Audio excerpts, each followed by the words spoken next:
건강검진 결과에서 중성지방과 콜레스테롤 수치가 높다고 들으셨나요? 아무리 운동을 해도 수치가 내려가지 않아 고민되신 적 있으셨죠?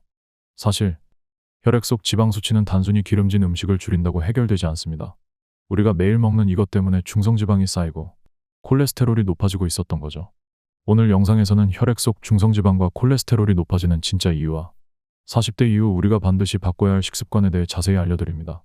특히 체중은 정상이지만 이상지질혈증을 겪고 있는 분들께 꼭 필요한 정보니까요. 끝까지 시청하시고 식단을 바꾸는 작은 실천부터 시작해 보시길 바랍니다. 오늘 영상에서 다룰 내용 요약, 고지혈증의 원인이 되는 식습관, 지방보다 위험한 탄수화물 과잉, 혈액 건강을 위한 식이섬유와 식단 구성법, 실천 가능한 하루 식단 팁까지. 최근 건강검진을 받은 분들 중 중성지방 수치가 높습니다. 콜레스테롤 수치가 경계 수준입니다. 라는 말을 들으셨다면 아마도 식단에 대해 고민하셨을 겁니다. 특히 40에서 60대 중장년층은 나이가 들면서 자연스럽게 대사 능력이 떨어지고 그 결과 혈중 지질 수치가 높아지기 쉬운 상태로 바뀌게 됩니다. 그런데 많은 분들이 기름진 음식만 줄이면 괜찮지 않나? 라고 생각하시지만 실제로 문제는 그보다 더 복잡합니다. 과연 어떤 식습관이 우리의 혈관 건강을 위협하는 걸까요? 지금부터 하나씩 짚어보겠습니다. 1. 중성지방과 콜레스테롤 과식이 만드는 조용한 위협. 식사량이 많거나 간식, 야식, 단 음식 등을 자주 섭취하면 남은 에너지는 지방으로 바뀌어 몸에 저장됩니다. 이 지방은 단순히 허리나 복부에만 쌓이는 것이 아니라 혈액 속으로도 스며들게 됩니다. 이렇게 혈액 안에 지방이 많아지는 상태를 우리는 중성지방 상승이라고 부르죠. 중성지방이 높아지면 LDL, 즉 나쁜 콜레스테롤 수치도 함께 올라가고 대신 HDL, 좋은 콜레스테롤은 줄어듭니다. 결국 혈액이 탁해지고 혈관 건강이 나빠지면서 심장질환, 고혈압, 뇌졸중 같은 만성질환의 위험이 점점 커지는 겁니다. 궁금해하실 부분? 그럼 나는 마른 체형인데도 콜레스테롤 수치가 나쁜 건 왜 그런가요? 바로 이 지점이 중요한 부분입니다. 체중이 정상이거나 날씬해 보여도 혈액 속 지방 수치는 좋지 않을 수 있습니다. 이른바 마른 비만이라고도 불리는 상태인데요. 이는 체형보다 식습관과 활동량이 더 중요한 이유를 보여주는 사례입니다. 특히 단 음료, 과자, 잦은 외식, 움직이지 않는 생활이 원인이 되는 경우가 많습니다. 실제로 미국 심장협회 AHA는 체중의 5%만 줄여도 중성지방 수치가 의미 있게 개선된다고 보고한 바 있습니다. 예를 들어 체중이 70kg인 사람이 3.5kg만 감량해도 혈액 내 중성지방 농도가 낮아지고 HDL 수치는 상승하며 전체적인 혈관 염증 수치도 함께 떨어진다고 알려져 있습니다. 즉, 숫자로 보이는 체중보다는 얼마나 건강한 방식으로 살고 있느냐가 더 중요한 기준이 됩니다.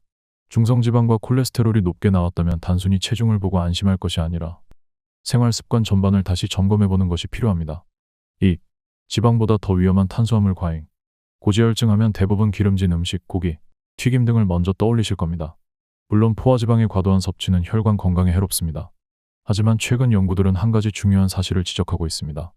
실제로 중성지방을 더 빠르게 상승시키는 주범은 바로 과도한 탄수화물이라는 점입니다. 국민건강영양 조사에 따르면 우리나라 성인의 약 절반이 하루 섭취 열량의 65% 이상을 탄수화물로 채우고 있습니다. 밥, 국수, 떡, 빵 같은 주식뿐만 아니라 음료, 과일, 간식류에 이르기까지 탄수화물의 비율이 지나치게 높다는 분석입니다. 궁금해하실 부분? 탄수화물은 지방이 아닌데 왜 중성지방이 올라가나요? 여기에는 간에서 일어나는 대사 과정이 작용합니다. 우리가 먹은 탄수화물 중 필요한 에너지를 제외한 나머지는 간에서 지방으로 바뀌어 저장됩니다. 이 과정을 지방합성이라고 하는데요. 탄수화물 섭취가 많을수록 간은 더 많은 지방을 만들어내고 그 결과 혈액 속 중성지방 수치도 함께 상승하게 되는 것입니다.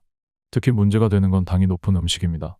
단맛이 강한 음료, 사탕, 케이크, 쿠키, 아이스크림 같은 음식들은 혈당을 급격히 올리며 인슐린 저항성을 높이고 결국 지방 축적과 중성지방 상승을 가속화합니다.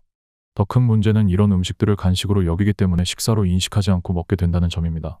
식사 외 시간에 들어간 당은 대부분 지방으로 전환된다고 보셔도 무방합니다. 실제로 미국 하버드대 공중보건대학 연구에서는 단순당 섭취가 하루 전체 칼로리의 10% 이상을 넘을 경우 심혈관 질환의 위험이 30% 이상 증가한다고 밝혔습니다. 특히 설탕이 첨가된 음료가 많을수록 그 위험도는 기하급수적으로 커진다고 덧붙였죠. 탄수화물 자체가 나쁜 것은 아닙니다. 하지만 지금과 같이 주식 외에도 간식, 음료, 디저트까지 더해진 환경에서는 과잉 섭취가 일상화되어 있다는 것이 문제입니다.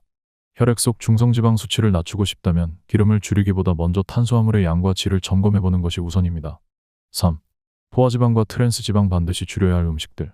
고기, 비계나 내장류, 햄, 소시지, 베이컨 등에는 포화지방이 많이 들어있습니다. 이 포화지방은 우리 몸의 LDL 콜레스테롤, 즉 나쁜 콜레스테롤을 높이는 주요 원인으로 지목되는데요. LDL 수치가 높아지면 혈관 벽에 지방이 쌓이고 시간이 지나면서 동맥경화나 심혈관 질환으로 발전할 수 있습니다. 궁금해하실 부분. 식물성 기름도 건강하다고 들었는데 꼭 동물성 지방만 피하면 되는 건가요?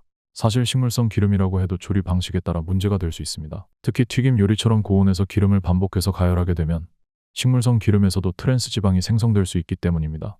트랜스 지방은 LDL 콜레스테롤을 높이는 동시에 HDL 콜레스테롤, 즉 좋은 콜레스테롤을 낮추는 최악의 지방입니다. 이는 혈관 건강에 이중으로 해로운 영향을 미칩니다. 케이크, 도넛, 마가린, 쇼트닝, 냉동 베이커리, 크래커 등 가공식품에 흔히 들어있는 트랜스 지방은 제조 과정에서 기름을 고체화하는 부분 경화 과정을 거치며 생성됩니다. 이러한 가공식품을 자주 섭취하는 경우 혈액 속 지질 수치가 빠르게 악화될 수 있으며 중성지방 수치 역시 함께 상승하는 경향을 보입니다.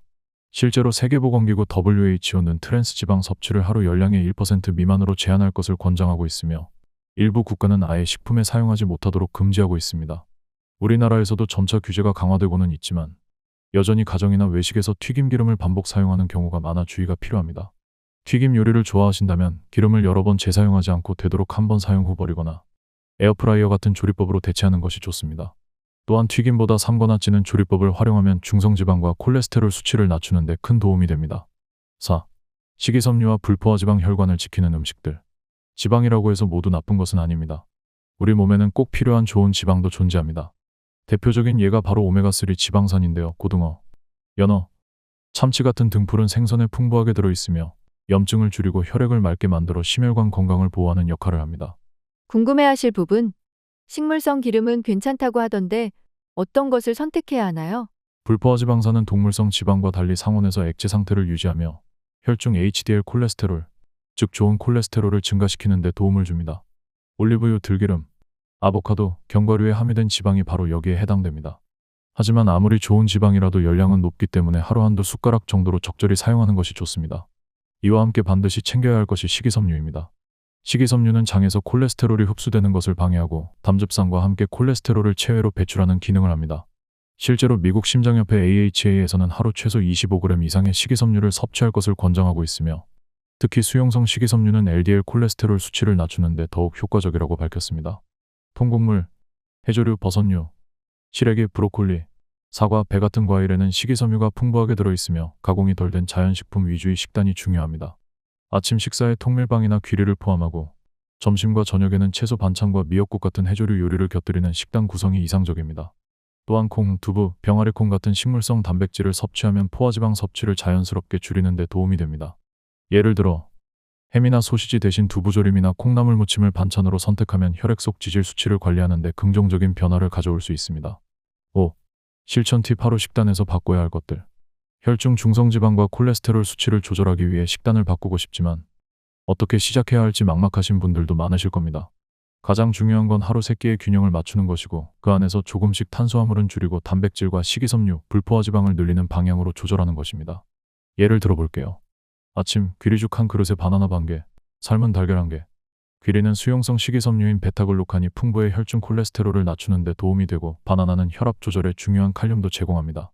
여기에 단백질 보충을 위해 삶은 달걀을 곁들이면 이상적입니다. 점심 현미밥, 된장국, 나물 2종, 생선구이. 현미는 백미보다 식이섬유가 많아 혈당 상승을 완화시키고 된장국은 유산균 발효 식품으로 장 건강에 좋습니다. 나물은 섬유질을 보충하고 고등어나 삼치 같은 등푸른 생선은 오메가3 지방산으로 혈액을 맑게 해주는 역할을 합니다. 저녁 두부 샐러드, 통밀빵 한 조각, 사과 반 개. 저녁은 소화가 잘 되면서도 가볍게 마무리하는 것이 중요합니다. 두부는 식물성 단백질의 대표 식품이며 샐러드 채소와 함께 드시면 포만감도 충분합니다. 통밀빵은 정제되지 않은 곡물로 식이섬유와 미네랄을 함께 섭취할 수 있고 사과는 팩틴이라는 식이섬유를 통해 콜레스테롤 배출에 도움을 줍니다. 궁금해하실 부분. 매번 이렇게 챙겨 먹는 게 부담스럽지 않을까요? 물론 처음에는 번거로울 수 있습니다. 하지만 꼭 하루 3끼를 모두 바꾸지 않아도 됩니다. 우선 아침 한 끼만이라도 귀리죽으로 바꾸고 점심에는 흰쌀 대신 현미를 선택하고 저녁 간식 대신 사과 반 개를 드시는 작은 변화부터 시작해보세요. 꾸준함이 가장 큰 효과를 만들어냅니다. 결론 및 실천법. 중성지방과 콜레스테롤 수치는 하루 만에 높아지는 것이 아닙니다. 매일 반복되는 식습관, 생활 방식이 쌓여 지금의 수치를 만든 것이죠. 그렇기 때문에 조급해할 필요는 없습니다. 방향만 제대로 잡고 꾸준히 실천하면 몸은 분명히 반응합니다. 오늘 말씀드린 내용을 다시 한번 실천법으로 정리해 드릴게요. 과식은 반드시 줄이고 하루 식사량은 자신의 활동량에 맞게 조절하세요. 흰쌀밥, 국수, 떡처럼 정제된 탄수화물은 양을 줄이고 현미, 귀리, 통밀 등으로 대체하세요.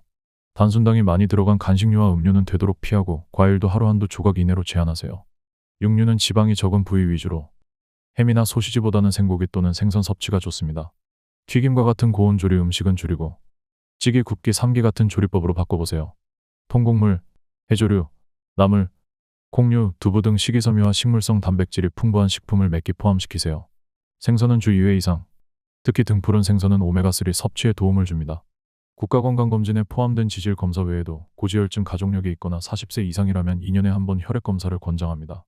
하루하루의 선택이 모여 결국 수치를 바꾸고 혈관을 살리고 몸 전체를 건강하게 만들어줍니다.